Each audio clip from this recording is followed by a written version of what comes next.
A praying woman is a dangerous woman. There's just something about her. A determined woman on her knees praying for her home, her family, her children, her church. You want to see power? Start praying, woman of God. I value the role of a godly man in the home, a father in the home. But I want to speak to the women. Many times, the first person in a home, the first person in our families to be sensitive to God is a praying woman. So I'm speaking to you, Mom. I'm speaking to you, lady. I'm speaking to you, Grandma. Keep on praying. Keep on seeking after God. You can have a powerful, godly influence in your home, on your family, on your marriage, at your job. God can use you to make an impact, to be the vessel through which He starts a revival. There is no one who can take your place, woman of God. You are needed as a resource in the body of Christ. Don't stop praying. You're part of the defense line for your family against the devil. And we need praying women who stand up and say no. This far, Satan, and no further. Women of God, we need to pray. A praying woman is a dangerous woman. Prayer is a force, and in the hands of a virtuous woman, the weapon of prayer is fierce and unstoppable. The power of prayer is the power of God. Prayer gives you strength in the middle of a storm. Be strong, strong in prayer. We are called to pray without ceasing, to pray always, to pray with perseverance. The battle is fought on your knees. The battle is won on your knees. We need praying women. We need praying mothers. We need to teach our daughters to pray, our sons to pray. Prayer is a lifeline. And on the other side is your answer from God. Prayer is your weapon. When the enemy attacks, pray. In your day of trouble, ladies, pray. You can't make it in this life without prayer. You can't live without prayer.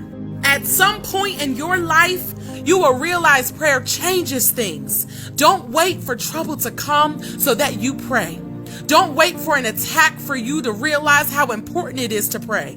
Pray always, pray diligently, and pray with authority. When you need a provider, get on your knees and pray. When you feel lost, find yourself in prayer. When you're broken, find healing in prayer. When you're in need, find safety and seek refuge in prayer. When you're tired, endure in prayer. Don't just go through trials. Don't just go through life. Pray through life. Let me tell you what happens when you pray. You cast down strongholds, break generational curses, wage war in the spirit. You break addiction. You gain knowledge in prayer. You build character in prayer. You bring the love of God back into your home, into your relationship. Everything about you changes when you are devoted to prayer. Breakthroughs are found in prayer. You find peace in your home through prayer.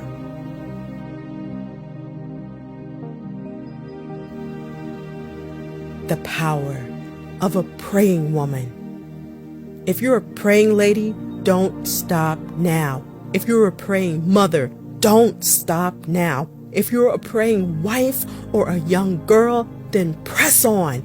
Keep praying, because now more than ever is the time that we need women of God to stand up in prayer. Now is the time to seek God. We need women of faith and prayer. We need women filled with more faith than fear. It's these kinds of women that can alter the destinies of their own families, of their children, of everything and everyone around them. Let me tell you something about a praying woman. A praying woman is dangerous. A woman of faith is dangerous. She goes to war in her prayer closet. The Shunammite woman's faith was so strong that she took the lifeless body of her son straight to the feet of God's servant, Elisha. And she was like, God, you deal with that. And I'm speaking to you right now. Take it to the Lord and tell him, God, You deal with this. You deal with my finances. You deal with my business. You deal with my kids, with my supervisor at work. The power of a praying woman can be seen on Hannah, crying, pleading, but more importantly, praying to the Lord. Give me a child. And her prayer moved God. You see, the power of a praying woman will push past her surroundings. It'll push past people's opinions. It pushes past the holier than thou people in church. It pushes boundaries and touches the hem of Jesus' garment. Let prayer be our portion. Let prayer be our passion. Let prayer be our practice. Let our prayers be intentional and intense. Let us be found at the throne of grace every day. Every day. Let us be found in our prayer closets. Let us be found at God's altar, in God's presence. Let us be found praying. We need to get to the stage where we say, I am tired, devil, of you pushing me around. I'm tired of you accusing me, trying to confuse me. I'm tired of you, devil, afflicting me, attacking me, trying to oppress me with fear and doubt, insecurities and feelings of low self-esteem. Get fired up and tell the devil no more. Pray to be set free. Pray for the victory.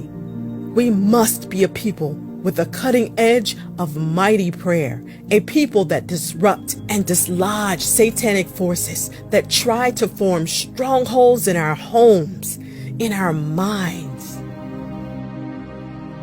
I want to highlight the fact that one woman can make a difference by her powerful prayer. In fact,